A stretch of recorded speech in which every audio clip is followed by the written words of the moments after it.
Pour perdre du poids, il faut absolument faire un régime, éviter le sucre, faire du sport, souffrir et se fixer un objectif précis. Non, c'est pas vrai? Pourtant, c'est le genre de discours qui est largement relayé sur Internet. Bizarre, car même en appliquant les 56 conseils hyper légitimes de gros sites, vous n'arrivez pas à perdre du poids. Alors peut-être que ces recommandations ne valent rien finalement. Numéro 1, il faut faire un régime pour perdre du poids. On sait très bien désormais que le régime crée de la frustration, de la restriction, qu'il a une vision court terme et qu'au moins 80% des gens qui font un régime ont repris la totalité du poids perdu moins d'1 an après la fin de celui-ci. Entrer dans une méthode qui vous promet de perdre de nombreux kilos en un minimum de temps est une illusion. Je vous rappelle que plus vous allez perdre du poids de façon rapide, plus vous serez susceptible de le reprendre rapidement également. Toutes les méthodes qui visent le court terme sont à proscrire. Le régime n'est certainement pas la seule solution pour perdre du poids et c'est surtout pas la meilleure. Numéro 2, il faut absolument éviter le sucre. Vous le savez potentiellement, le sucre, ce sont des glucides. 1 gramme de glucides fait 4 kilocalories, au même titre qu'1 gramme de protéines. Alors pourquoi faudrait-il bannir absolument le sucre qui nous apporte 4 calories pour 1 gramme, tandis que la viande qui nous apporte aussi des calories de par ses protéines ne devrait pas être bannie? C'est un raisonnement qui joue en faveur des produits allégés et de toutes ces marques qui gagnent des millions sur le dos de consommateurs mal avertis. Le sucre, au même titre que tous les autres aliments, ne fait pas plus grossir qu'autre chose. Alors c'est tout à fait faux, le sucre n'est pas à bannir pour perdre du poids.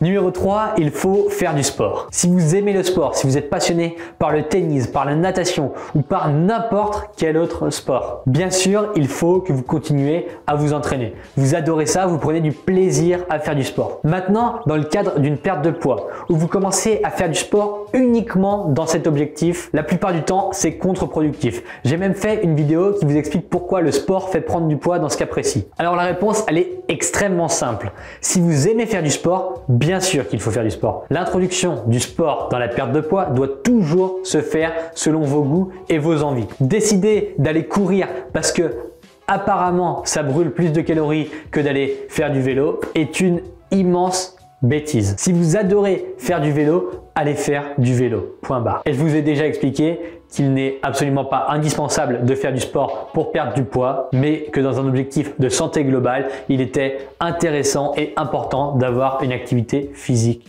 qui vous plaît. Idée reçue numéro 4, il faut souffrir. Personne ne le dit vraiment, mais tout le monde le sait. C'est-à-dire que les commerciaux des régimes minceurs ne vous disent pas qu'il faut souffrir de façon directe pour réussir à perdre du poids. Si demain vous souscrivez à une méthode que vous avez vue à la télé et que par exemple on vous envoie des repas pour toute la semaine qui vont vous garantir une perte de poids si vous les mangez, mais uniquement ces repas, rien d'autre à côté.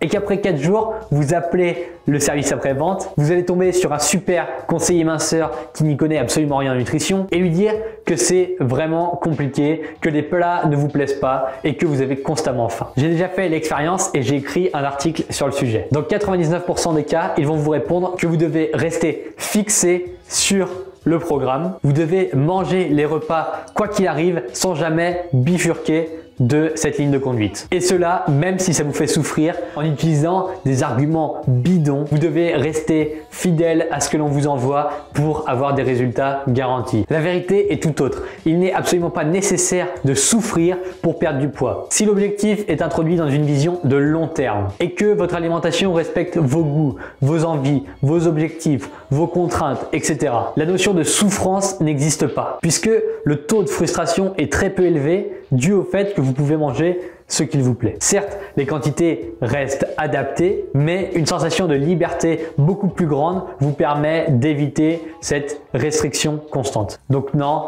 désolé, mais souffrir n'est pas indispensable pour perdre du poids. Faire des efforts et avoir faim de temps en temps est complètement différent d'une souffrance induite par une méthode complètement obsolète. Idée reçue numéro 5 et pas des moindres, il faut un objectif de poids précis. Aujourd'hui, la balance est devenue le maître de nos émotions et de nos actions. Tous les jours, sur Internet et sur les réseaux sociaux, je vois des gens qui se font dicter leur vie par la balance, avec quasiment une pesée tous les jours et même voire plusieurs fois par jour pour certaines personnes qui, avant même de commencer à perdre du poids, ont déjà une idée précise du poids qu'ils veulent atteindre dans leur tête, avec notamment une perte à respecter chaque semaine, avec des pesées trop fréquentes qui sont pour la plupart du temps très peu indicatives. Avoir un objectif précis de poids à perdre n'est pas nécessairement une bonne chose. Vous devriez plutôt envisager les raisons profondes qui vous poussent à perdre du poids. Parce que si jamais je suis en face de vous et que je vous demande pourquoi vous voulez perdre du poids et que vous me répondez pour atteindre ce nombre précis sur la balance, puis qu'à nouveau je vous demande pourquoi ce nombre, vous vous rendrez très bien compte que finalement c'est pas ça qui compte vraiment. Alors pensez plus loin qu'un simple nombre ou l'arrêt d'une aiguille sur une balance et réfléchissez à ce que vous voulez vraiment en perdant du poids.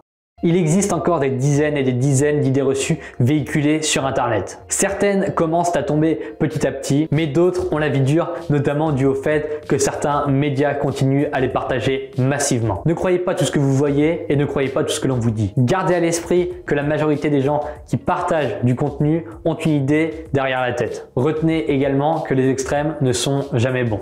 Likez cette vidéo si ces idées reçues commencent à vous faire mal à la tête. Abonnez-vous pour ne pas rater les suivantes et partagez-la pour contribuer à l'extinction de ces 5 fausses informations.